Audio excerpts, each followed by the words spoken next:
नमस्कार मेरे प्यारे साथियों, मैं डीपी आज एक नए वीडियो के साथ आप लोगों के सामने हूँ। भारत इजराइल संबंध में एक नया आयाम जुड़ा हुआ है। आज भारत के प्रधानमंत्री पीएम नरेंद्र मोदी जी अपना 2 दिवसीय इजराइल दौरा संपन्न किया और अब दिल्ली के लिए रवाना हो गए हैं। शाम को करीब 7-8 बजे करीब रवाना हो गए थे वहाँ से, इजराइल से। सवाल यहाँ पर यही पैदा होता है कि आखिरकार भारत को क्या क्या मिला इससे। डायरेक्ट मुद्दे की ही बात करेंगे, यूँ तो समाचार माध्यमों में अलग अलग हैं, लेकिन यहाँ पर जो मेन बात हुई है वो 16 एग्रीमेंट्स पर साइन हुए हैं भारत और इजराइल के बीच में, जिसमें 5 तो बहुत ही इम्पोर्टेंट हैं, लेकिन बाकी भी कम इम्पोर्टेंट नहीं है। ठीक है, संबंधों को आपस में बनाने के लिए वो भी बहुत ज़रूरी है। इसमें से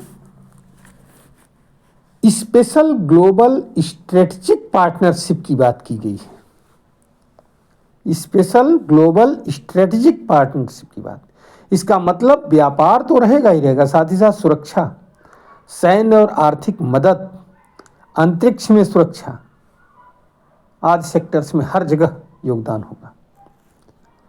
ग्लोबल मुद्दों पर भी साथ साथ काम करेंगे।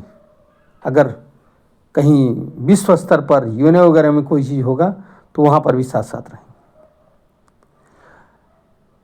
दूसरी बात यह है, अगले 5 वर्षों में भारत के 50,000 से ज़्यादा लोगों को इजराइल में नौकरी के लिए भेजा जाएगा। ये पिछली बार भी हुआ था, लेकिन उसमें कुछ अनस्किल्ड लेबर पहुंच गए थे। इसको इस बार सुधारा जाएगा, केवल स्किल्ड लेबर ही वहां जाएं, जो डिमांड है उसी के अनुसार लोग पहुंचे।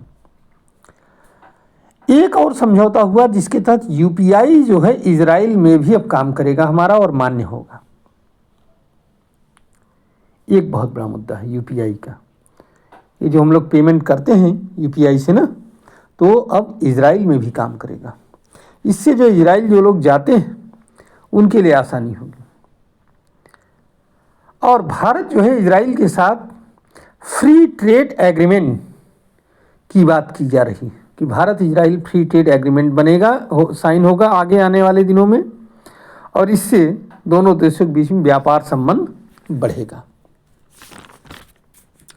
इसके अलावा कुछ और भी समझौते हुए हैं छोटे मोटे, जैसे डिफेंस और सिक्योरिटी पर पराग 1 मिसाइल सिस्टम और आयरन डोम सिस्टम पर भी बात हुई है, उसको लेने की बात चल रही है।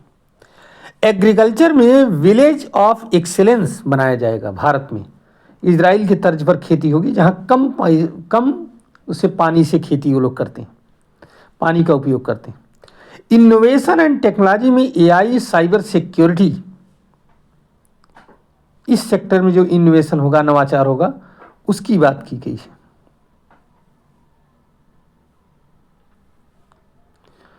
अब इसमें जो है कल्चरल आदान प्रदान भी किया जाएगा, ये भी एक समझौता है। रीजनल कोऑपरेशन की बात की गई है समझौते में। इस पर अलग अलग टॉपिक्स हैं उसमें।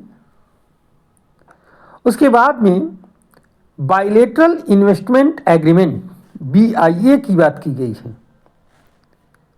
बायलेटरल इन्वेस्टमेंट एग्रीमेंट जिसमें इजराइल करेगा इंडिया के अंदर।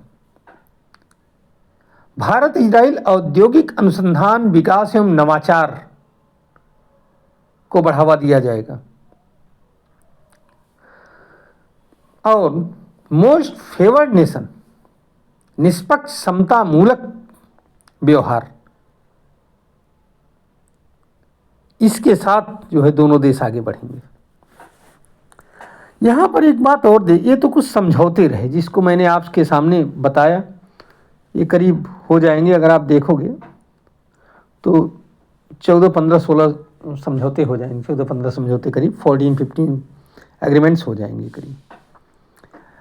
अब यहाँ पर एक चीज़ और हुआ कि पीएम मोदी को इजराइल की संसद का सर्वोच्च सम्मान स्पीकर ऑफ द नेसेट कहा जाता है वहाँ की संसद को, ध्यान रखिएगा।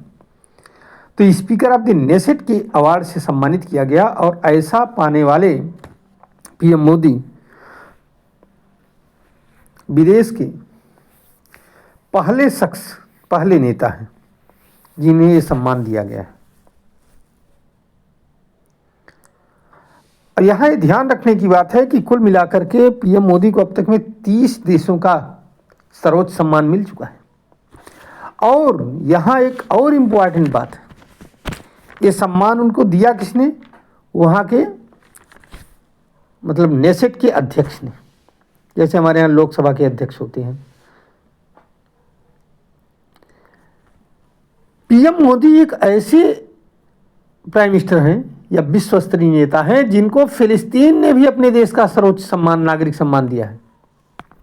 फिलिस्तीन ने भी दिया है 2018 में grand collar of the state of the Palestine, इसका अवार्ड दिया गया है उनको। और उस समय महमूद अब्बास थे, उन्होंने ही यह सम्मान पीएम मोदी को दिया था। तो ये भी एक पॉइंट है जिसको आप लोगों को जानना है। चलिए, उम्मीद करता हूं कि इस समझौते से, ये जो 16 बिंदुओं का समझौता हुआ है, इससे भारत को काफ़ी लाभ पहुंचेगा आने वाले दिनों में। हालांकि इजराइल एक ऐसा देश है जो अपने सिवा और किसी का लाभ नहीं देखता है आज तक। जब भी कभी इजराइल का नाम आता है तो साथियों, मेजर ठाकुर दलपत सिंह का भी नाम आता है, जिन्होंने अपनी टुकड़ी के नेतृत्व करते हुए अपने भाले और तलवारों से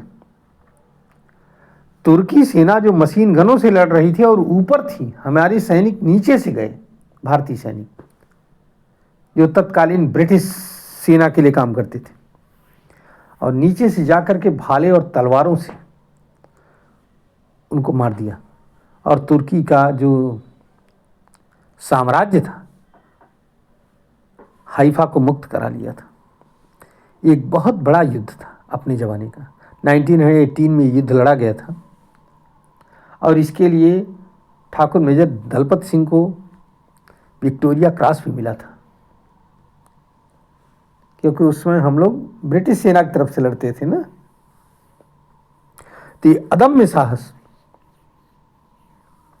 भारतीय सेना ही दिखा सकती है, भारतीय लोग ही दिखा सकते हैं। और यह वहाँ के मिलिट्री स्ट्रेटजी में भी पढ़ाई जाती है और वहाँ के इतिहास में भी है। जबकि हम में से, आप में से कई लोगों को मालूम ही नहीं होगा कि मेजर दलपत सिंह हैं कौन, जयपुर रियासत के हैं, और इनका क्या योगदान रहा है इजराइल में, इजराइल क्यों इनकी पूजा करते हैं बड़े सम्मान के साथ। चलिए, उम्मीद है कि आपको इस वीडियो से कुछ नॉलेज मिलेगा। अगर ऐसा होता है तो आप हमारे इस वीडियो को लाइक करिए, चैनल को सब्सक्राइब करिए और शेयर भी करिए। धन्यवाद, नमस्कार, जय हिंद, जय भारत, वंदे मातरम।